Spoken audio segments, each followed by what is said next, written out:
ಸ್ನೇಹಿತರೆ, ಮತ್ತೊಮ್ಮೆ MN Academy 26 ವಾಹಿನಿಗೆ ಆತ್ಮೀಯ ಸ್ವಾಗತ.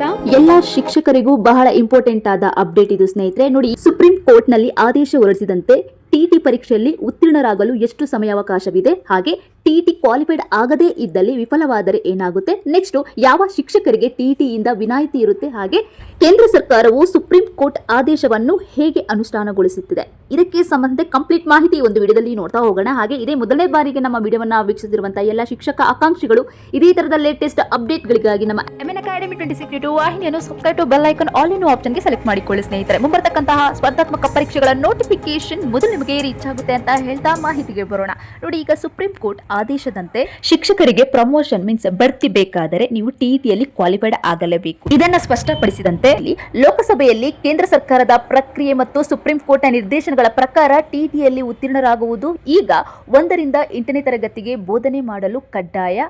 ಈ ಒಂದು ಅರ್ಹತೆ ಅಂದ್ರೆ ಈ ಒಂದು ಬ್ರಾಕೆಟ್ ಅನ್ನು ಅಬ್ಸರ್ವ್ ಮಾಡಿ. ಶಿಕ್ಷಣ ಹಕ್ಕು ಕಾಯ್ದೆ ನೋಡಿ, RTE 2009 ಮತ್ತು NCTE 2010 ಮಾರ್ಗಸೂಚಿಗಳನ್ನು ಉಲ್ಲೇಖಿಸಿ ಕೇಂದ್ರ ಶಿಕ್ಷಣ ಸಚಿವಾಲಯವು ಈಗ ಟಿಟಿ ಬೋಧನಾ ಸ್ಥಾನವನ್ನು ಉಳಿಸಿಕೊಳ್ಳಲು ಕಡ್ಡಾಯ ಅರ್ಹತೆ ಎಂದು ಸ್ಪಷ್ಟಪಡಿಸಿದೆ. ಅಂದರೆ ಟಿಟಿಯಲ್ಲಿ ನೀವು ಕ್ವಾಲಿಫೈಡ್ ಆಗಲೇಬೇಕು. ನೆಕ್ಸ್ಟ್ ಸಮಯಾವಕಾಶವನ್ನ ಕೊಟ್ಟಿದ್ದಾರೆ ಸ್ನೇಹಿತರೆ. ಇಲ್ಲಿ ನೋಡಿ, 2 ವರ್ಷಗಳಲ್ಲಿ ಟಿಟಿಯಲ್ಲಿ ನೀವು ಕ್ವಾಲಿಫೈಡ್ ಆಗಲಿಕ್ಕೆ 2 ವರ್ಷದ ಒಂದು ಸಮಯಾವಕಾಶ. ಸುಪ್ರೀಂ ಕೋರ್ಟ್ ಈಗ ಏನ್ ಹೇಳಿದೆ ಅಂದ್ರೆ, ಇದರಲ್ಲಿ ಸುಪ್ರೀಂ ಕೋರ್ಟ್ನ ಒಂದು ಆರ್ಟಿಕಲ್ 142 ಇದನ್ನ ಅನ್ವಯಿಸಿ ನಿವೃತ್ತಿಗೆ 5 ವರ್ಷಗಳಿಗಿಂತ ಹೆಚ್ಚು ಸಮಯ ಉಳಿದಿರುವ ಶಿಕ್ಷಕರು ಮುಂದಿನ 2 ವರ್ಷಗಳಲ್ಲಿ ನೀವು ಟಿಟಿಯಲ್ಲಿ ಕ್ವಾಲಿಫೈಡ್ ಆಗಲೇಬೇಕು, ಉತ್ತೀರ್ಣರಾಗಲೇಬೇಕು ಎಂದು ಈಗ ಸುಪ್ರೀಂ ಕೋರ್ಟ್ ನಿರ್ದೇಶಿಸಿದೆ. ನೆಕ್ಸ್ಟ್ ಹಾಗೆ ಇಲ್ಲಿ ಶಿಕ್ಷಕರು ಗಮನಿಸಬೇಕಾಗುತ್ತೆ, ಒಂದು ವೇಳೆ ನೀವು ಈ 2 ವರ್ಷಗಳಲ್ಲಿ ಟಿಟಿಯಲ್ಲಿ ಕ್ವಾಲಿಫೈಡ್ ಆಗದೇ ಇದ್ದ ಪಕ್ಷದಲ್ಲಿ ಅವರ ಅಂದ್ರೆ ನಿಮ್ಮ ಒಂದು ಉದ್ಯೋಗಕ್ಕೆ ಅಪಾಯವಾಗಬಹುದು. ಆದಾಗ್ಯೂ ಮುಂದಿನ ವರ್ಷಗಳಲ್ಲಿ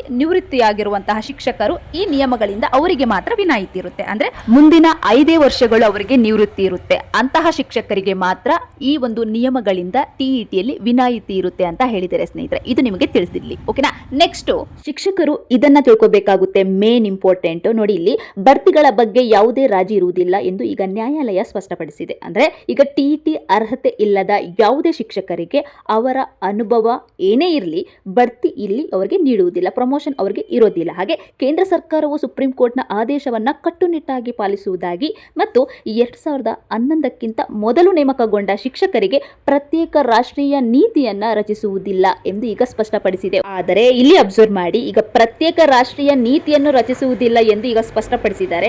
ಈಗ ಕೆಲಸ ಮಾಡುತ್ತಿರುವ ಶಿಕ್ಷಕರಿಗೆ ತಮ್ಮ ಉದ್ಯೋಗ ಮತ್ತು ಭವಿಷ್ಯವನ್ನ ಭದ್ರಗೊಳಿಸಲು ಪರೀಕ್ಷೆಯಲ್ಲಿ ನೀವು ಉತ್ತೀರ್ಣರಾಗುವುದು ಬಿಟ್ಟು ಬೇರೆ ದಾರಿ ಇಲ್ಲ. So TET must and should fix ಮಾಡಿದರೆ ನೀವು ಇದರಲ್ಲಿ ಕ್ವಾಲಿಫೈಡ್ ಆಗಲೇಬೇಕು ಎಂದು ಈಗ ಸುಪ್ರೀಂ ಕೋರ್ಟ್ ಮಹತ್ವದ ಆದೇಶವನ್ನ ಹೊರಡಿಸಿದೆ ಸ್ನೇಹಿತರೆ. ಇದಿಷ್ಟು ಮಾಹಿತಿ ಈ ಒಂದು ವಿಡಿಯೋದಲ್ಲಿ ತಿಳಿಸಲಾಗಿದ್ದು. ಇದೇ ತರದ ಲೇಟೆಸ್ಟ್ ಅಪ್ಡೇಟ್ಗಳಿಗಾಗಿ ನಮ್ಮ MN Academy 26 ವಾಹಿನಿಯನ್ನು subscribe bell icon all in ಆಪ್ಷನ್ಗೆ ತಪ್ಪದೇ ಸೆಲೆಕ್ಟ್ ಮಾಡಿಕೊಳ್ಳಿ ಸ್ನೇಹಿತರೆ. ಮುಂಬರ್ತಕ್ಕಂತಹ ಶಿಕ್ಷಕರ ನೇಮಕಾತಿಗಳ ನೋಟಿಫಿಕೇಶನ್ ಮೊದಲು ನಿಮಗೆ ರೀಚ್ ಆಗುತ್ತೆ. ಹಾಗೆ ಈ ಒಂದು ಮಾಹಿತಿ ನಿಮಗೆ ಉಪಯುಕ್ತವಾದಲ್ಲಿ ನಿಮ್ಮ ಸ್ನೇಹಿತರಿಗೂ ತಪ್ಪದೇ ಶೇರ್ ಮಾಡಿ ಸ್ನೇಹಿತರೆ.